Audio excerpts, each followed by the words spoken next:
So hello everyone, welcome to today's video where we are going to take a look at round 4 of the Goa Grandmaster Chess Tournament being held in Goa from the 11th to the 19th of January. In the 4th round I was playing against FM Rama Aravind. He used to be my childhood idol actually because he used to win the Indian nationals, age group nationals, like with scores of 10 out of 11 or 11 out of 11 during the times of strong players such as Prague and Aranya Kostov and many other strong players of our age category. And he used to be like dominating all the nationals, and I think he even won some world titles, played against Firuza, and yeah. But in 2015 I think he stopped playing chess. He was like 2300 already at the age of 10 or 11, but it I think like due to some parental pressure he had to stop chess and went into academics, and he is now in his 5th year of MBBS I believe. And yeah, since 2022 he's making a comeback in chess tournaments, but not as frequently as before. So I started out with c4, e5, d3, trying to go into some original territory. He played d5. I was thinking about cd5, but anyways I think it would transpose. I played knight f3, if dc4, knight e5, and this is like I have a slightly better structure, and it's fine for me. Knight c6, knight cd5, queen d5, knight c3, bishop b4. I played g3. Maybe I should have gone for something like e4 and bishop e2, bishop e3 and castles. Maybe that would have been slightly better, but I went for g3, which is fine, and he played e4. I think if he played something slow like knight f6, bishop g2, and now castles, I think already I'm slightly better because this bishop on g2 is a monster, and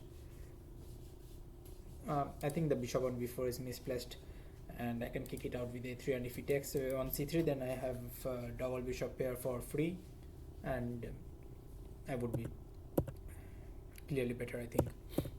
So after e4 I took on e4, queen d1, king d1, and knight f6 was played in the game.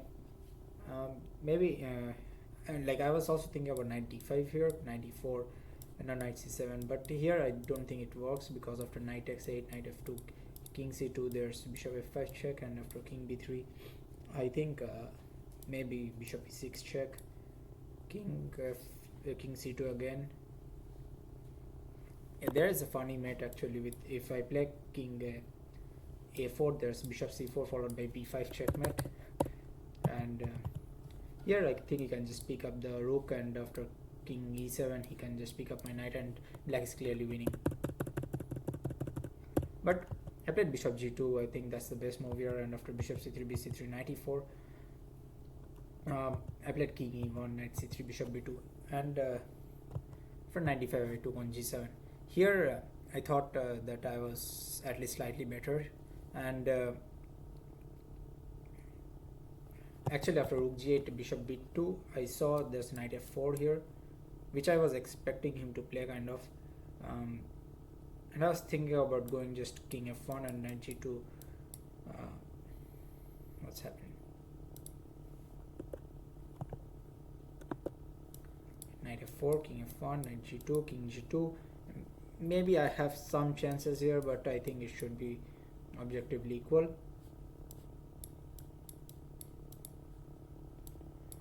And I was seeing this position actually because after castles there's e5 and there's 6 pawn force due to the pin, but I think he can just play something like king f7 and be fine.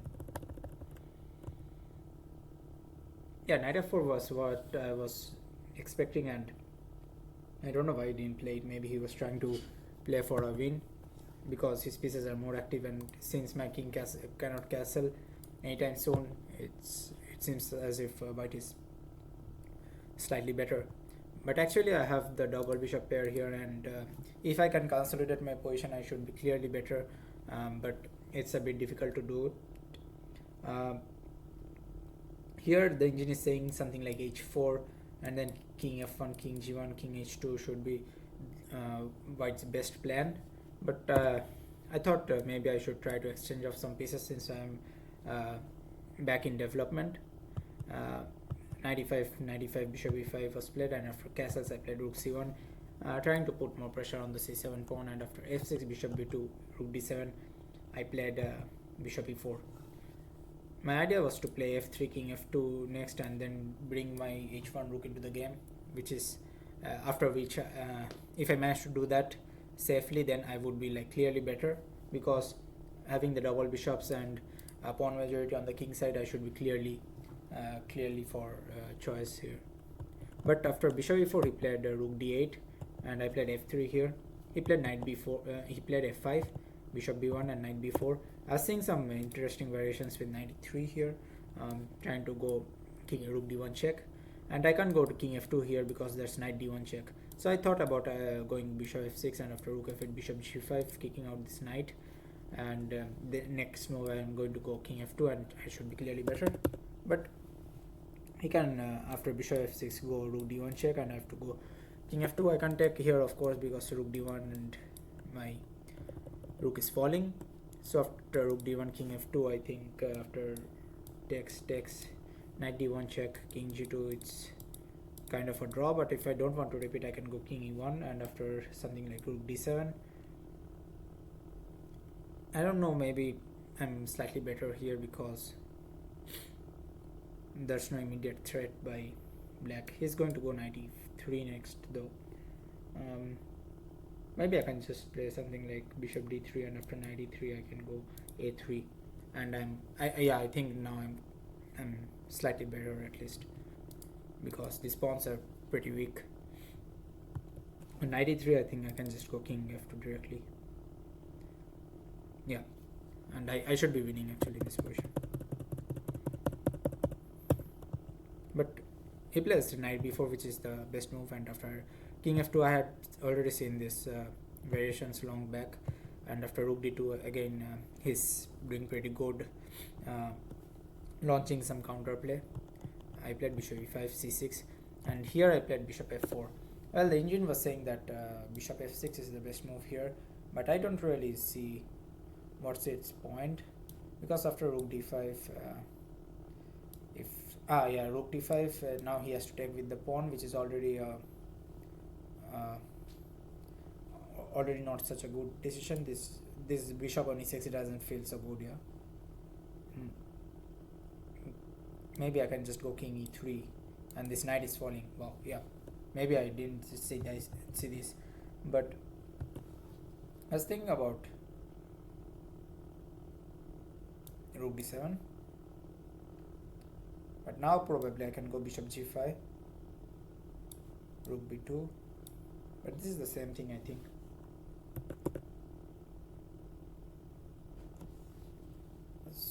So maybe I can go rook f5, x and this. Yeah, this should be winning for me. This rook, this exchange is going to fall, and then I'll have these passed pawns rolling down the board. But I played bishop f4, a more human move, and after rook b2 I played bishop f5, bishop f5, rook f5, and here I missed a great move by him, knight b4. I mostly considered knight c3, after which I would have played rook e5 and then start to push my pawns on the king side, and I also considered rook e8, after which I would have gone bishop e5. Sorry, is it bishop e5? Yeah, no, rook e5, and after rook e5 bishop e5, if the rook moves I can just go something like g4 and h4, g5, h5 again seems pretty decent. And if knight c3, I think I can save the pawn like this, but maybe even bishop c3, rook c3 and h4 is possible, because this rook is very passive. But he plays knight b4, the best move in this position, and here I thought I was in some trouble because I didn't foresee this move, and I played rook f7, which is kind of the only move here.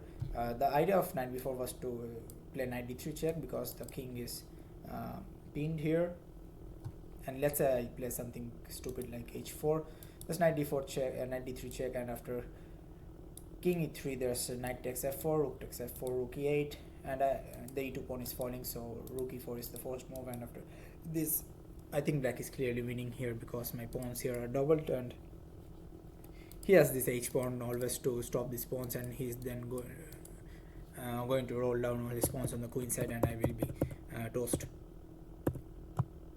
Maybe rook. Yeah, I think rook f7 was the best move here, and after rook e8, I played rook c7 check, king d8. Of course, not king d8 because there's this discovered check. But king d8 was fine, and after rook d1 check, knight d5 was played in the game. Well, here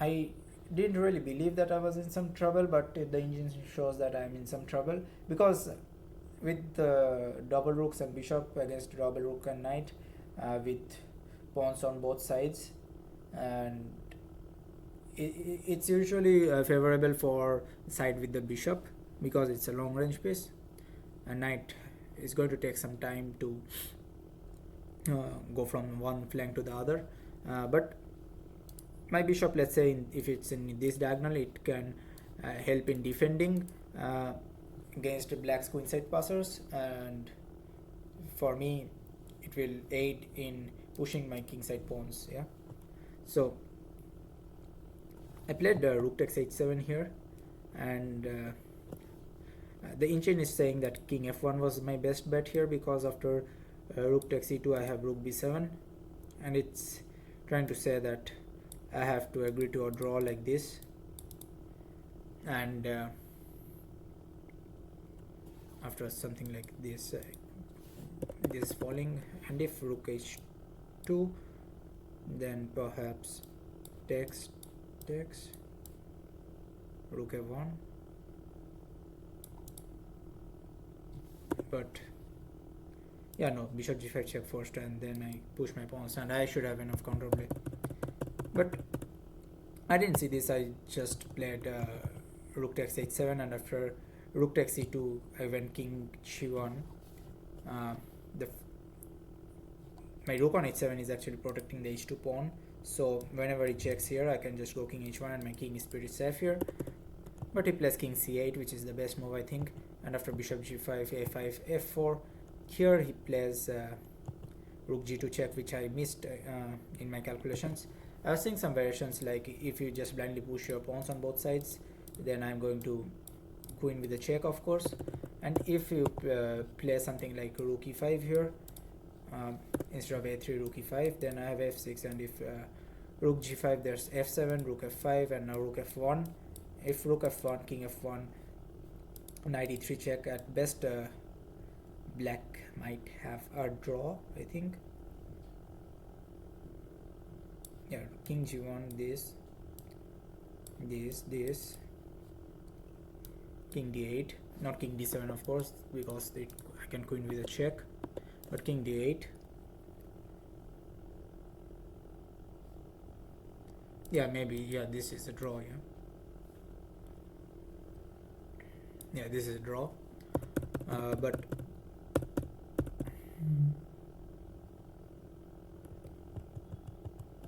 here I can even play king e1, knight g2 check, king d1,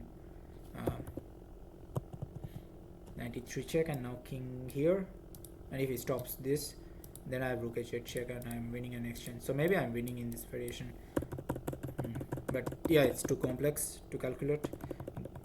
But I saw this f5 rook e5 idea, but I don't know what's the actual evaluation of this variation. Rook g2 check, king h1, rook f2. I think he could have played a4 directly, and after f5 now he could have played rook gf2, and the point is I can't push my pawn anymore because he's just going to take with the knight on f6 and bishop f6, rook f6. He's just going to have a pawn up with a clearly winning position. But maybe I had seen something like rook e1 here.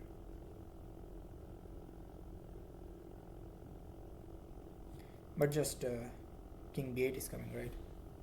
Yeah, just king b8, and there's no checkmate because it's escaping through the a7 square. But check, king h1, rook f2, king rook h8, king d7, bishop f6. rerouting my bishop on this beautiful diagonal, of course, this diagonal. And after rook d2, rook d2, rook d2, bishop e5, my bishop is very beautifully placed here, and he plays knight e3, and here I played h3. I was actually going to play h4, but I saw that this version with rook d1 check, king h2, knight g4, king h3 takes is going to be at least a bit suffering for me, because he has disconnected passed pawns, but my e5 pawn is still pretty weak. Although I thought that it is going to be a draw, but I didn't really trust my intuition, because I have this very strong bishop and I should try to preserve it. I played h3. It allows a repetition by black with rook d1 check, this. I can't play king g1 because rook g2 check is coming, king h1 and rook g3, the pawn's falling. But I have to go king h1 and then this ending in a draw. But I was very happy to see him playing a4, where when I realized that I have some chances in this position, I played g4. Maybe something like rook a2 check would have been, he would have been forced to take a draw here, of course, with this, as I showed you a bit earlier. But I thought I should try to play for win here with g4, and the point is, after rook d1 check, I have this escape square with my king on for my king on g3 now. So after knight c4, rook h7 check was played, and after king e6 I played bishop c3, rook c2, f5, king d5, rook d7. Now his king is in a bit of a risky position now. If king e4, there's this, king f3, rook takes c4, and maybe he has some draw here with like this, but yeah, that's it. I think king e4 would have been the best choice, but he played knight d6, and he missed my resource after the game, he told me, and bishop g7 was played in the game, threatening to go bishop f8 and take the knight on d6, and unfortunately enough for black, he can't save that knight anymore. I saw some variations like king c5, bishop f8, rook d2, f6, and after time I have this beautiful combination here with rook takes d6, f7, a2, and now bishop takes d6. He can take the bishop because I queen with a check, so just to play king d5, and after queen f8, f8 queen and a1 queen, king h2, this. I should be clearly winning, as there are no more checks after this. But he decided to give up the knight, and after bishop f8, this king e5, and here was the most important position of the game, I think. He had like 1 minute on the clock, and I had 10 minutes, but I was in a bit of a trance. I didn't see this king e5 move. I had already only considered king e4 and king c4, both of which are losing by force actually. If king e4, then I have just rook d1, and then I'm going to just push my pawn and it's game over. But he played king e5, and I had the choice of between rook d1 and rook e6 check. I chose to go rook d1 actually, after thought of 3 minutes, or maybe a bit more than that. Actually, I wasn't able to understand how I'm going to bring my bishop in this diagonal. I'd also seen rook e6 check, king f4, but here after bishop h6, king g3 is coming, and if rook e1, there's a perpetual like this. But I think during the game I missed bishop d6, which I had seen immediately after the game. And the point is, after king f3, there's just rook e1, and there are no checks on this on the 7th rank, and it's just game over for black. I think just rook g1, and I just push my pawns. A funny line is that rook b5, I can still push my pawn, and after rook e5, there's f7, and there's no way the rook can stop my pawn from queening, because the f5 square is guarded. But somehow I missed it. Bishop d6, king g5 is a possibility, but after bishop e5, maybe I'd seen this variation and I wasn't sure if it's winning or not. But yeah, now if queen, then I can just check, and this is a very funny mate. But he has to queen before playing rook c1 check. And in this position, I think something like rook g6. king h4, f6, and yeah, I'm just winning here, I think. f7 is this. He's not in time.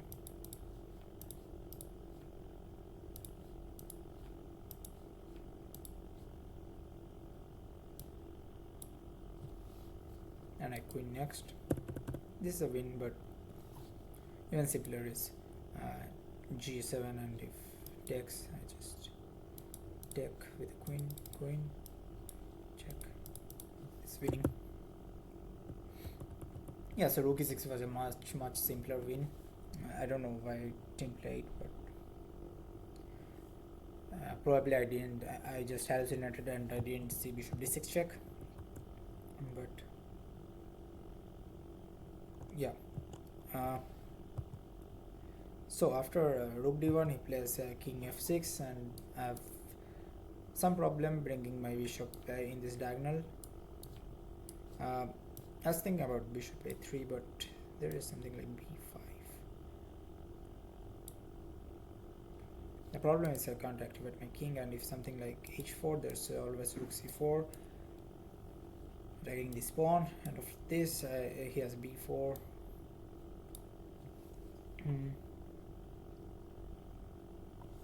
Should be to check this. h5, rook c2 maybe, bishop e5.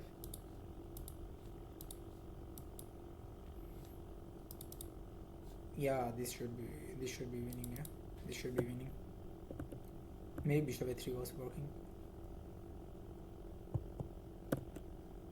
Yeah, but anyways, I played rook e1, trying to go bishop e7 and then push my pawns like this. He plays b5, and after bishop e7 check, king f7 was played in the game. I was thinking about going g5 check, but there was, I think, rook f2, and after g6, king g7, I have some trouble in protecting this pawn. And if I play f6, then he can play rook b2.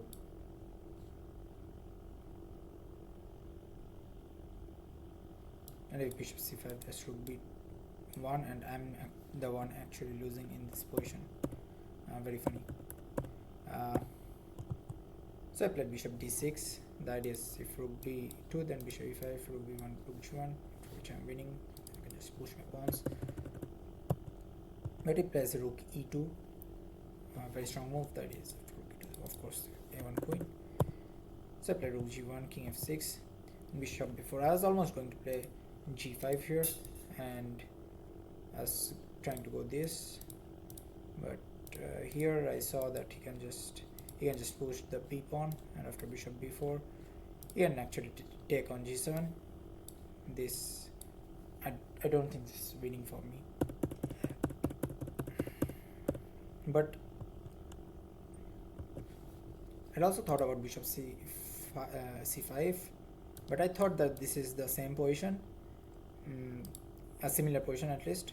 But now the point is that my bishop is on f8. Now I could have gone for g5, and if king f5, now there's g6, and the point is after rook e8 I have g7, and my black can't stop me from queening now since my bishop is already on f8. But for g6 there's a1 queen, rook a1, king g6, and this is winning for white, but I didn't see it during the game.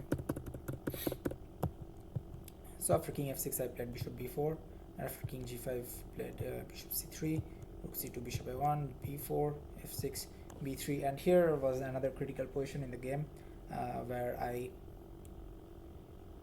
had the chance to find the win.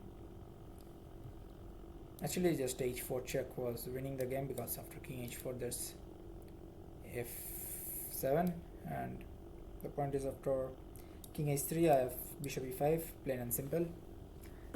But I missed this move, rook f2, g5, rook f7, g6, and like black has no possibility of preventing me from going g7, of course. And after g7, rook g8, I can slowly and steadily pick up these pawns because black's king is like black's rook is not playing in the game anymore, and I'm just going to win this as well, and I'm just clearly better. Even after rook g8, I think something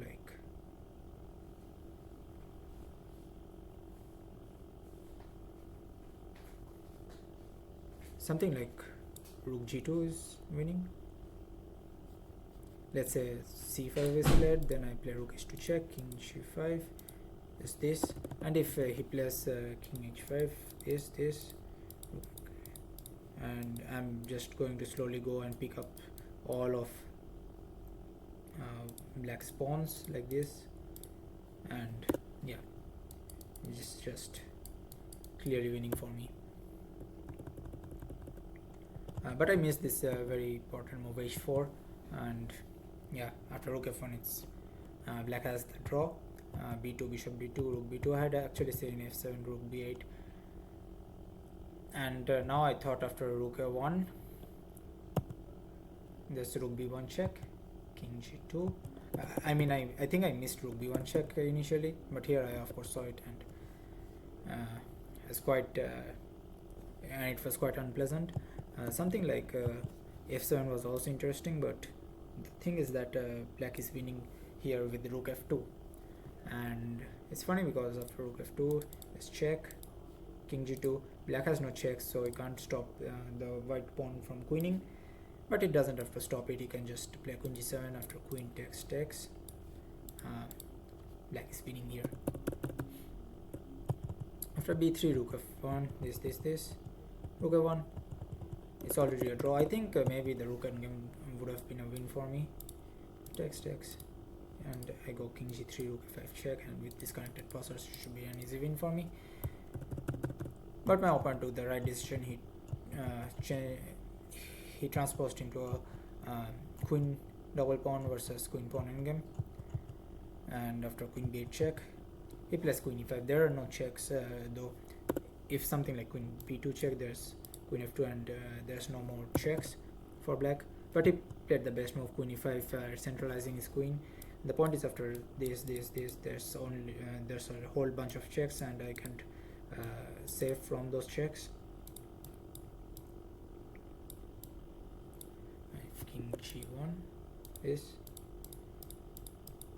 yeah, anyways, so he's going to get some perpetual or something. I played queen d3, trying to activate my king somehow with king f3. He plays c5, and I played king f3. I had actually missed queen f4 check. I only saw queen f6 check, after which I would have gone for king e2, but it doesn't matter. Queen f4, king e2, queen h2, king d1, queen h1, king c2, it's c4. Again, if queen takes c4, then queen takes h3 is a draw, because the g4 pawn is going to fall soon. Queen e3 check, king h4, queen e7 check. A little tactic, because after this I have this check, king g2, takes, and my pawn is queening first, and king g3, queen e5, and a few here and there, and king b4, and here he found the easiest draw for black, queen b7 check, king c4, and pause a bit if you want to find the forcing draw for black. Yeah, queen b5 check. The point is after king takes b5, black is stalemated, so I played king d4, and this is how the game ended. So a pretty interesting game, and again I was quite happy to play him. The first time I played him was in under 7 nationals when I was 6 years old, and he was like 1650 rated back then already. He was 7 years, and he won that nationals, of course, and as far as I remember, I was black in that game, and he played the Rai Lopez and just outplayed me. And yeah, I hope to win here, since he's no longer a professional player, but yeah, shit happens. But of course, the logical result would have been a draw, of course, because he should have gone for rook e1, rook e2 check there when I played h3. But yeah, I was quite happy to play him after such a long time, and yeah, I hope you enjoyed the video. Leave your comments in the comment section down below about the game, my analysis, and stay tuned. I'll be back tomorrow with my fifth round recap, and I'm at 3 out of 4 right now. There are 4 players at 4 out of 4 and a bunch of players at 3.5. Of course, winning this game would have been very important for me. But what can you do? That's chess. That's life. Um, so yeah, stay tuned. See you tomorrow. Have a good day, afternoon, night, evening, and Hare Krishna.